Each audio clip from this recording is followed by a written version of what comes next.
Hi, நான் விமல் சுப்பு. என்னோட சேனலில் வந்து பிஹெச்டி ரிலேட்டடாக வீடியோஸ் போட்டுட்ருக்கேன்.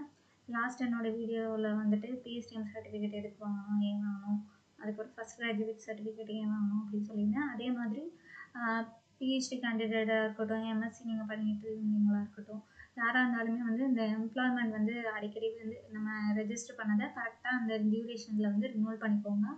அதுவும் வந்து உங்களுக்கு சீனியாரிட்டிக்கு வந்து ஹெல்ப் பண்ணும். ரீசெண்டாக டிஆர்பி எக்ஸாம்லேயும் வந்து என்ன சொல்லியிருந்தாங்கன்னா, அந்த எம்ப்ளாய்மெண்ட் சீனியாரிட்டி வைஸும் வந்து அதுலேயும் வந்து வர சான்ஸ் இருக்குது அப்படின்னு சொல்லிட்டு நிறைய பேர் வந்து அவங்க பண்ணாமல் வச்சுருந்த பிஜி எம்ப்ளாய்மெண்ட்டை வந்து ரெஜிஸ்டர் பண்ணாங்க. ஓகேங்களா? ஓகே, இந்த வீடியோவில் நம்ம வந்து என்ன பார்க்கலாம் அப்படின்னா, எப்படி வந்து எம்ப்ளாய்மெண்ட் பதிவு பண்ணுறது அப்படின்னு நிறைய பேர் யூடியூப்பில் வீடியோ போட்டிருக்காங்க. அதனால் நான் அதை பற்றி டீட்டெயிலாக சொல்ல. நான் வந்து சின்ன டிஃப்ரெண்ட் தான் எம்ப்ளாய்மெண்ட்டுக்கும் பிஜி எம்ப்ளாய்மெண்ட்டுக்கும் என்ன டிஃப்ரெண்ட் அப்படின்னு சொல்ல போகிறேன். ஓகேங்களா?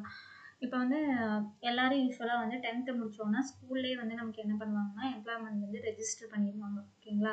எல்லாருக்கும் தெரியும். எல்லாரையும் நம்மளை வந்து என்ன சொல்லுவாங்கன்னா 10th மார்க் ஷீட் எடுத்துகிட்டு வர சொல்லுவாங்க. நம்மளோட டீட்டெயில்ஸ்லாம் கேட்டு ஸ்கூல்லேயே வந்து ஃபில் பண்ணி கொடுத்துருவாங்க. ஸோ 10th வந்து அவங்களே வந்து எம்ப்ளாய்மெண்ட் ரெஜிஸ்டர் பண்ணி கொடுத்துருவாங்க. அதில் வந்து நமக்கு ஒரு ரெஜிஸ்டர் நம்பர் இருக்கும். அதுதான் இந்த இடத்துல யூசர் ஐடி. பாஸ்வேர்டு வந்து நம்மளோட டேட் ஆஃப் பர்த் இருக்கும். ஓகேங்களா? அது யூஸ்வலாக எல்லாத்துக்கும் அப்படி தான் இருக்கும். ஓகேங்களா? எல்லாருக்குமே எம்ப்ளாய்மெண்ட் ஸ்கூலில் அப்படி தான் பதிஞ்சு கொடுத்துருப்பாங்க. அதில் பார்த்தீங்கன்னா நம்மளோட யூசர் ஐடி வந்து சைடில் ஃபீமேல், நீங்கள் ஃபீமேல்னா ஃபீமேல் இருக்கும், மேல்னா அப்படி இருக்கும். உங்களோட 10th முடிச்ச இயர், தென் அது இல்லாமல் உங்களோட டிஸ்ட்ரிக்டோட கோடு இருக்கும். இப்போ சிவகங்கை அப்படின்னா எஸ்விடின்னு இருக்கும், கோயம்புத்தூர் அப்படின்னா சிபிஇ இருக்கும். அந்த மாதிரி உங்களோட லெஃப்ட் சைட் கார்னரில் ரெஜிஸ்டர் நம்பர் இருக்கும். அதுதான் யூசர் ஐடி. பாஸ்வேர்டு வந்து உங்களோட டேட் ஆஃப் பர்த். ஓகேங்களா? இது என்னோட சிஸ்டரோடது அப்ளை பண்ணது, அவங்களோடது லாகின் ஆகிருக்கு.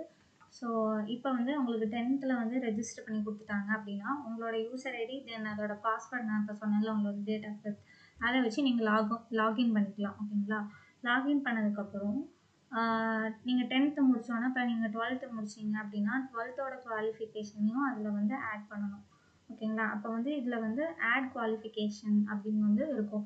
இப்போ நான் அப்டேட் ப்ரொஃபைல் அப்படின்னு கொடுத்தேன்னா ரினியூவலா இல்லை வேறு எதுவும் சேஞ்ச் பண்ணுமான்னு கேட்கும். இப்போ ரினியூவல் அப்படின்னா நம்மளோட அந்த எம்ப்ளாய்மெண்ட் ரெஜிஸ்டர் பண்ண கார்டில் ஒரு டியூரேஷன் டைம் இருக்கும். இப்போ ஜூலை 2015 நான் ரெஜிஸ்டர் பண்ணியிருக்கேன் அப்படின்னா ஜூலை 2018 நீங்கள் ரினியூவல் பண்ணணும் அப்படின்னு இருக்கும். அப்போ வந்து நான் வந்து அடுத்த இது முடிச்சிருப்பேன், ஒரு வேளை 12th இல்லை நெக்ஸ்ட் டிகிரியோ முடிச்சிருப்பேன். ஸோ அவங்க டியூரேஷன் டைம் கொடுத்துருப்பாங்க. அப்போ வந்து ரினியூவல் பண்ணணும்.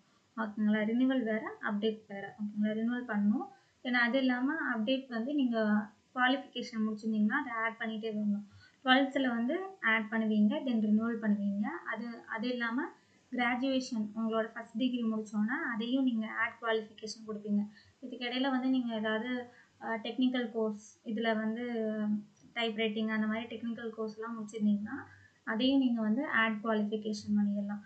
ஏன் அப்படின்னா நீங்கள் 2015 உங்களுக்கு ஸ்கூல்லையே பண்ணி கொடுத்ததை வந்து நீங்கள் அப்படியே ரினியூவல் பண்ணிவிட்டு ஆட் குவாலிஃபிகேஷன் வந்து பண்ணிகிட்டே இருந்தீங்கன்னா ஏதாவது ஒரு கவர்மெண்ட் ஜாப் வந்து உங்களுக்கு அவைலபிளாக இருந்ததுன்னா அதுக்கு நீங்கள் போனீங்க அப்படின்னா உங்களுக்கு சீனியாரிட்டி வைஸ் உங்களுக்கு தான் அதை கொடுப்பாங்க. ஏன்னா எம்ப்ளாய்மெண்ட் வந்து நீங்கள் தான் ரெஜிஸ்டர் பண்ணிகிட்டே வரீங்க இல்லையா?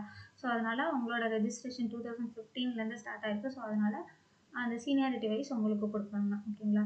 இது வந்து நம்ம 10th ரெஜிஸ்டர் பண்ணதை 12th தென் கிராஜுவேஷன் அது மட்டும்தான் நம்ம அதில் வந்து ஆட் பண்ண முடியும். அகைன் நீங்கள் மாஸ்டர்ஸ் முடிச்சிருந்தீங்க அப்படின்னா பிஜிக்கு வந்து இந்த மாதிரி தனியாக இருக்குது பார்த்தீங்களா? இதில் வந்து தனியாக நீங்கள் ரெஜிஸ்டர் பண்ணணும். For registration at professional and executive employment office Chennai or மதுரைன்னு இருக்குது பார்த்தீங்களா? இந்த லாகின் பண்ணதுக்கப்புறம் இதில் நீங்கள் கிளிக் கொடுத்து புதுசாக அக்கௌண்ட் ஓப்பன் பண்ணணும். அதாவது நீங்கள் 10th ரெஜிஸ்டர் பண்ண கார்டை தனியாக நீங்கள் மெயின்டைன் பண்ணி ரினியூவல் பண்ணிட்டே வரணும். அது வந்து உங்களோட ஃபஸ்ட்டு கிராஜுவேஷன் வரைக்கும் தான், உங்களோட பிஎஸ்சி ஆர் பிஇ டிகிரி வரைக்கும் தான் அதில் வந்து ஆட் குவாலிஃபிகேஷன் பண்ண முடியும்.